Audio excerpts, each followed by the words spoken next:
Hi, my name is Autumn Gilbert, and I'm doing a short video essay on the book There There by Tommy Orange.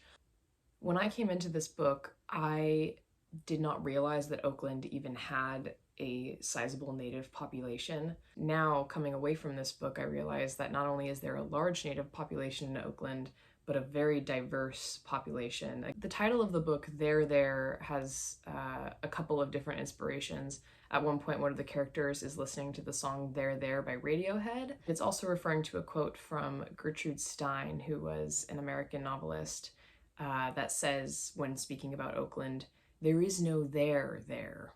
And this sort of reflects the feelings of a lot of Native Americans, not only in Oakland, but in the entire United States. So a lot of natives feel this sort of displacement, this sense of not belonging anywhere.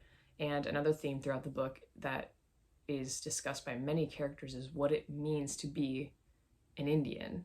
Some of them, reject their native heritage entirely and just say, I want no part in it. Orville, which is one of the adoptive children, he wants so badly to reconnect with his Indianness, and he dresses up in regalia that he found in his mother's closet and dances around. But he says in the book that he feels like a fraud, but he forces himself to keep going because he knows to him that it's an important aspect of his life and that he wants to pursue his native identity. He wants to find out what it means to be an Indian for him. And though them being native brings them all together and brings a sense of inclusion and finding somewhere to belong, it's still very obvious that these people and these characters are so different from one another.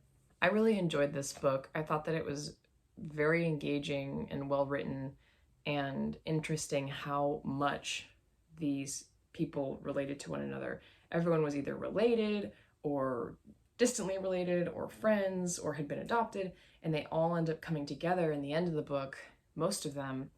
But it's a very sorrowful coming together because they've just come together because of this brutality and gun violence, and disconnected family members reconnect, but there's this air of tragedy throughout the whole thing, which again represents how natives have had to endure so much tragedy and violence at the hands of oppressors and of each other throughout generations and generations, which has just created so much generational trauma.